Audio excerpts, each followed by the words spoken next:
इस वीडियो में हम चर्चा करेंगे LICAAO एग्ज़ाम के सिलेबस के बारे में। मैं आपको इस वीडियो में प्रीलिम्स एग्ज़ाम का भी सिलेबस बताऊंगा, मेंस एग्ज़ाम का भी सिलेबस बताऊंगा और सिलेबस दोनों लैंग्वेज में भी दे दूंगा, इंग्लिश लैंग्वेज में as well as Hindi language में भी आपको देखने को मिल जाएगा। तो चलिए शुरू करते हैं।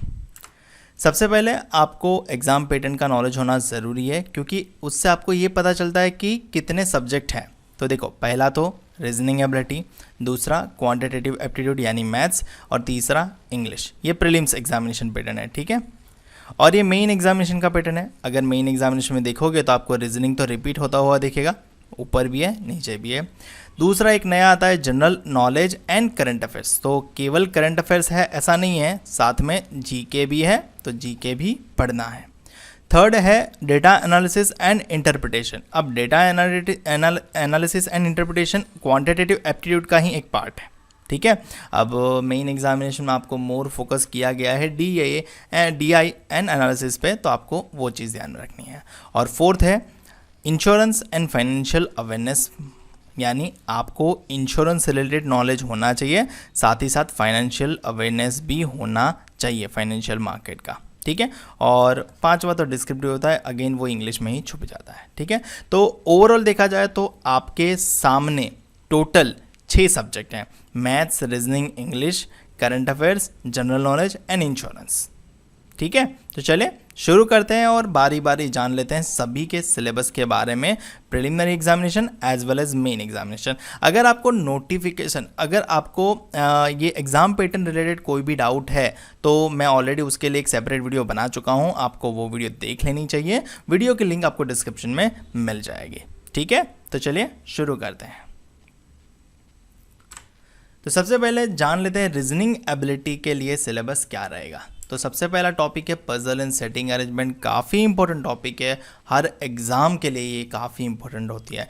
यानी आज ये समझ लो रीजनिंग में 50% से ज़्यादा, रीजनिंग सेक्शन का 50% से ज़्यादा प्रतिशत question puzzle and setting arrangement से ही होते हैं, काफ़ी इंपॉर्टेंट। नेक्स्ट है कोडिंग डिकोडिंग, आपको कोडिंग डिकोडिंग भी पढ़ना पड़ेगा। उसके बाद है अल्फ़ा न्यूमेरिक सीरीज़, उसके बाद है सिलोग्स, उसके बाद है इनइक्वालिटीज़, उसके बाद है डायरेक्शन एंड स्टेज, उसके बाद है ऑर्डर एंड रैंकिंग, उसके बाद है ब्लड रिलेशन, उसके बाद है डेटा सफिशिएंसी, उसके बाद है इनपुट आउटपुट, उसके बाद है लॉजिकल रीजनिंग। अब काफ़ी लोगों को ये डाउट होता है कि सर लॉजिकल रीजनिंग क्या होता है। तो लॉजिकल रीजनिंग में statement and conclusion type question होते हैं, statement and argument based question होते हैं, statement and consumption based question होते हैं, statement and course of action based question होते हैं, cause and effect based question होते हैं, एटसेट्रा एटसेट्रा। काफ़ी सारे सवाल होते हैं जो आपको अक्सर मेन एग्जामिनेशन में ही देखने को मिलता है। अब हालांकि AAO की एग्ज़ाम में तो मैं ऐसा तो खारिज नहीं कर सकता कि प्रिलिमिनरी एग्जामिनेशन में नहीं जाएगा, बट आज तक नहीं पूछा गया है, तो आगे भी हम ये अजम्पशन ले सकते हैं कि नहीं पूछा जाएगा प्रीलिम्स में, बट मेंस में फॉर श्योर रहेगा। सो ये लास्ट के 3 टॉपिक जो देखे ना आपको, वो मेनली मेन एग्जामिनेशन में पूछे जाते हैं। अब मेनली मेंस का मतलब ये नहीं कि केवल मेंस में, प्रीलिम्स में नहीं आएगा, प्रीलिम्स में आ भी सकता है, नहीं भी आ सकता है, ठीक है। और अगर आप हिंदी में देखना चाहते हो तो ये हिंदी में आप रीजनिंग का सिलेबस देख सकते हो, ठीक है। चलिए आगे बढ़ते हैं। ये लॉजिकल रीजनिंग को हिंदी में तार्किक बोलते हैं। यहाँ पे आप कथन एवं पूर्व धारणाएं, कथन एवं तर्क, कथन एवं निष्कर्ष, गद्यांशों से अनुमान और तार्किक क्षमता पर आधारित प्रश्न। सो ये रीजनिंग एबिलिटी का सिलेबस है, आप स्क्रीनशॉट ले सकते हो। और बढ़ते हैं आगे हमारे नेक्स्ट टॉपिक की ओर। नेक्स्ट है क्वांटिटेटिव एप्टीट्यूड का सिलेबस।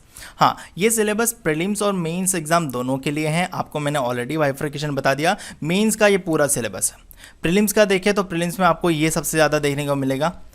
हो सकता है कभी कभी ये पूछ लिया जाए, बट आज तक नहीं पूछा गया है, ठीक है। प्रीलिम्स लेवल में अगर आप देखेंगे प्रीलिमिनरी एग्जामिनेशन में, तो question level easy to moderate रहेगा, और मेन एग्जामिनेशन में जाएंगे तो question level moderate to difficult रहेगा। ये दोनों अंतर रहता है प्रीलिम्स और मेंस में, और सब में रिपीट होगा तो मैं सब में रिपीट नहीं करूँगा कि प्रीलिम्स में इजी टू मॉडरेट होता है, मेंस में मॉडरेट टू डिफिकल्ट होता है। आप समझ जाइएगा कि प्रीलिम्स में इजी क्वेश्चन रहते हैं कंपेयर टू मेंस, ठीक है। चलिए आगे बढ़ते हैं और जान लेते हैं मैथ्स के सिलेबस के बारे में। तो क्वांटिटेटिव एप्टीट्यूड में सबसे पहला आपका सिंप्लीफिकेशन एंड अप्रोक्सीमेशन आएगा और यहाँ पे मेजरली ऑफिसर लेवल के एग्जाम में तो आपको अप्रोक्सीमेशन क्वेश्चन पूछे जाने की ज़्यादा संभावना है। दूसरा है डेटा इंटरप्रेशन। जी हाँ, अगर ऑफिसर लेवल के एग्जाम में तो आप दो डेटा इंटरप्रेशन प्रीलिम्स में कंसिडर कर सकते हो और मेंस के लिए जो टॉपिक डिफर कर रहा है तो मैं मेंस के लिए इसका सिलेबस अलग से आपको दिखाऊंगा। नेक्स्ट है नंबर सीरीज, जो मिसिंग नंबर, रॉन्ग नंबर पूछी जाती है। नेक्स्ट है क्वाड्रेटिक इक्वेशन, जो आपको काफ़ी अच्छे से कर लेने रहते हैं। और नेक्स्ट है डेटा सफिशिएंसी। नेक्स्ट है एवरेज एज पार्टनरशिप। तो ये जो ऊपर का पोर्शन है ना, ये न्यूमेरिकल कैलकुलेटिव पोर्शन है। यहाँ पे कैलकुलेशन ज़्यादा है, आपको मेजरली सब कुछ पता होगा और आपको इसकी प्रैक्टिस करनी रहती है और आप इसको आराम से कर सकते हो। और अब जो पोर्शन मैं बताने वाला हूँ वो अरिथमेटिक चैप्टर्स, जिसको आप वन लाइनर अरिथमेटिक क्वेश्चंस बोलते हैं, ठीक है।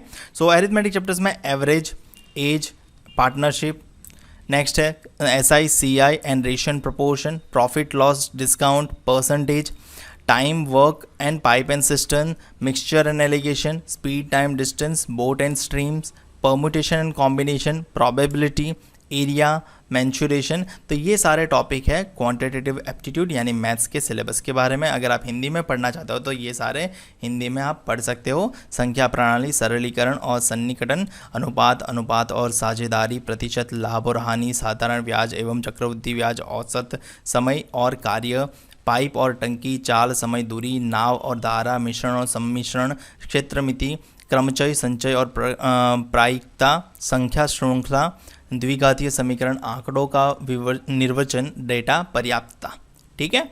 सो ये था मैथ्स का क्वांटिटेटिव एप्टीट्यूड का सिलेबस प्रिलिमिनरी एग्जामिनेशन के लिए। आगे बढ़ते हैं और जान लेते हैं इंग्लिश लैंग्वेज के सिलेबस के बारे में। अब इंग्लिश में स्टार इसलिए लगाया गया है कि इंग्लिश लैंग्वेज का सिलेबस तो है, आपको क्लियर तो करना है, बट फाइनल जो मेरिट बनेगा उसमें इंग्लिश के मार्क्स का इवैल्यूएशन नहीं होगा, यानी इंग्लिश के मार्क्स जोड़े नहीं जाएंगे। आपको इंग्लिश केवल क्लियर करना है, जो कट ऑफ बोला है वो लाना है, ठीक है। तो ज़्यादा स्कोर करो नहीं करो फ़र्क नहीं पड़ता। सो रीडिंग कॉम्प्रिहेंशन इंग्लिश में के सिलेबस में सबसे पहला प्राइम इंपॉर्टेंट टॉपिक है। हर एग्जाम उठा के देख लो आज तक की, बैंकिंग की, इंश्योरेंस की, आपको वहाँ पर रीडिंग कॉम्प्रिहेंशन फोर्स से देखने को मिल जाए। नेक्स्ट क्लोज टेस्ट है। थर्ड है fill in the blanks. Next है एरर डिटेक्शन एंड करेक्शन या फिर फाइंड द करेक्ट सेंटेंस भी आता है। पैरा जंबल्स, सेंटेंस कंप्लीशन हो या फिर इम्प्रूवमेंट हो या फिर रीअरेंजमेंट हो। फिर स्पेलिंग एरर पूछी जाती है, मिसस्पेल्ड वर्ड पूछे जाते हैं, एंटोनियम्स, सिनोनियम्स पूछे जाते हैं, इडियम एंड फ्रेजेस पूछे जाते हैं, वर्ड यूजेज, रिप्लेसमेंट, रीअरेंजमेंट पूछे जाते हैं, कॉलम बेस्ड फिलर्स होते हैं, सेंटेंस कनेक्टर होते हैं, पैराग्राफ कंप्लीशन होता है, मिसलेनियस, इस तरह के बहुत सारे क्वेश्चन होते हैं जो इंग्लिश में बनाए जाते हैं। बट ये जो टॉपिक मैंने दर्शाए हैं वो मैक्स टू मैक्स पूछे जाते हैं, तो आपको इन टॉपिक्स की अच्छे से प्रैक्टिस कर लेनी रहती है। तो ये है इंग्लिश लैंग्वेज का सिलेबस। सो यहाँ पे आपका जो प्रिलिमिनरी एग्जामिनेशन का सिलेबस होता है ना वो खत्म होता है। प्रिलिमिनरी एग्जामिनेशन में क्या रहता है, रीजनिंग एबिलिटी, क्वांटिटेटिव एप्टीट्यूड और इंग्लिश लैंग्वेज। तो आपका मेरिट तो रीजनिंग एबिलिटी और क्वांटिटेटिव एप्टीट्यूड के 35 नंबर से ही बन रहा है, यानी आपका मेरिट 70 में से ही बन रहा है। और आपके इंग्लिश के 30 क्वेश्चन का है, बट आपको इसका मिनिमम सेक्शनल कट ऑफ ही क्लियर करना है। फाइनल मेरिट में आपका ये मार्क्स जोड़े नहीं जाएंगे। फिर भी अगर आपको डिटेल में एग्जाम पैटर्न के बारे में जानना है तो आपको डिस्क्रिप्शन में लिंक दे दूंगा, मैं ऑलरेडी वीडियो बना चुका हूँ, ठीक है। आगे बढ़ते हैं, अब बात कर लेते हैं general knowledge and current affairs के सिलेबस के बारे में, ठीक है। तो जनरल नॉलेज और करंट अफेयर्स आपको मेन एग्जामिनेशन में ही देखने को मिलेगा। मेन एग्जामिनेशन का ये टॉपिक है, तो मेन एग्जामिनेशन के सिलेबस में आपका रीजनिंग एबिलिटी ऑलरेडी मैंने सिलेबस बता दिया, क्वांटिटेटिव एप्टीट्यूड आपको सिलेबस बता तो दिया है, बट मेन एग्जामिनेशन का अलग से मैं दिखाऊंगा। इंग्लिश लैंग्वेज का सिलेबस ऑलरेडी बता दिया, ठीक है। सो अब आया general awareness and general knowledge, general current affairs and general knowledge, ठीक है। तो उसका सिलेबस देख लेते हैं। ये रिव्यूज़ हैं मेरे करंट अफेयर नोट्स के, जो मैं मंथली प्रोवाइड करता हूं। अगर आपको मेरे मंथली करंट अफेयर नोट्स चाहिए, जो हर एग्जाम में जिन एग्जाम में करंट अफेयर पूछा जाता है उनके में ये यूज़फुल हो जाएगा। तो आपको वो करंट अफेयर नोट्स खरीदना है तो आपको लिंक डिस्क्रिप्शन में मिल जाएगा, और करंट अफेयर नोट्स का डेमो भी देखना है तो आपको उसकी भी लिंक डिस्क्रिप्शन में मिल जाएगी। सो सिलेबस है, सबसे पहले current affairs national and international, at least पिछले 6 महीने का तो आपको पढ़ना चाहिए। 6 से 8 महीने का रिकमेंडेबल है, और हो सकता है तो साल का भी पढ़ना चाहिए, ठीक है। क्योंकि कभी कभी क्या होता है कि पुराने मंथ के क्वेश्चन भी 2-3 आ जाते हैं, ठीक है।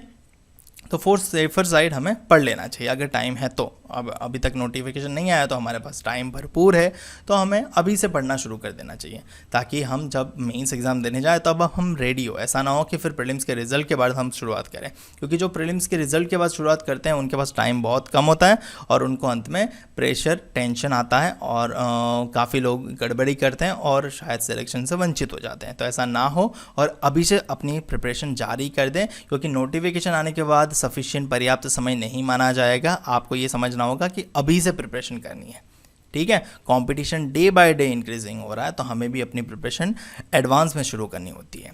So financial awareness next topic है जो आपको पढ़ना चाहिए, ये करंट अफेयर्स में रहेगा। और बात करें तो स्टैटिक जीके, ये जनरल नॉलेज का पोर्शन होगा। स्टैटिक जीके के यानी आपको country capital, currency, CM, governor, chief justice, फिर national park, wildlife sanctuary, power plant etcetera ये सारे टॉपिक्स आपको पढ़ने चाहिए। और स्टैटिक जीके के टॉपिक की बात करें तो history of India, Indian constitutions, government schemes, government policies, investment and discoveries, geography of India and the world, environment topics, new legislation और न्यू इकोनॉमी, इंडियन इकोनॉमी, ठीक है। तो ये सारे टॉपिक्स आपके जनरल नॉलेज और करंट अफेयर्स का ये रहा सिलेबस। आप इसका स्क्रीनशॉट ले सकते हैं और हम नेक्स्ट टॉपिक का सिलेबस देखने जाते हैं, ठीक है। सो ये रहा हमारा नेक्स्ट। हाँ, ये सब्जेक्ट ही नया है, मतलब काफ़ी लोगों को यही टेंशन है कि सर इसका क्या पढ़ें। सो insurance and financial market awareness, देखो इसको हल्के में मत लेना, क्योंकि यहाँ पे मिनिमम कट ऑफ तो ऑलरेडी ये लोग डिसाइड करके रहते हैं कि इतना तो मार्क लाने हैं। अब इंश्योरेंस फाइनेंशियल मार्केट ऐसा लगता है कि आसान होगा, बट आसान होता नहीं है। आपको एटलीस्ट कुछ तो पढ़ना होता है, आप कुछ नहीं पढ़ते हो तो आपको दिक्कत होगी ही होगी। फाइनेंशियल मार्केट में आप समझ जाओगे, बट व्हाट अबाउट इंश्योरेंस, और मेजरली ये इंश्योरेंस की एग्जाम है LICAAO, तो आपको इंश्योरेंस के ही ज़्यादा क्वेश्चन देखने को मिलेंगे, तो आपको ये चीज़ ध्यान में रखनी है। सबसे पहले आपको लाइफ इंश्योरेंस रिलेटेड और जनरल इंश्योरेंस रिलेटेड अपने सारे आइडियाज़ क्लियर करने होंगे, अपने बेसिक क्लियर होने होंगे। आपको उसको थियोरेटिकल पढ़ना पड़ेगा, तभी आपका वो क्लियर हो पाएगा। और बेसिक टर्म्स जो इंश्योरेंस में यूज़ होते हैं वो आपको सभी लर्न करने रहेंगे, क्योंकि अगर आपकी बेसिक टर्म्स क्लियर नहीं होगी तो आपको वहाँ पे भी दिक्कत हो सकती है। नेक्स्ट है इंश्योरेंस प्रिंसिपल और कंडीशंस, इंश्योरेंस की क्या क्या यूज़ होती है वो उसका भी नॉलेज होना चाहिए। डेवलपमेंट इंश्योरेंस में क्या क्या हो रखा है वो भी देखना चाहिए, कि जितना अमेंडमेंट अभी नया आया है वो भी देखना चाहिए।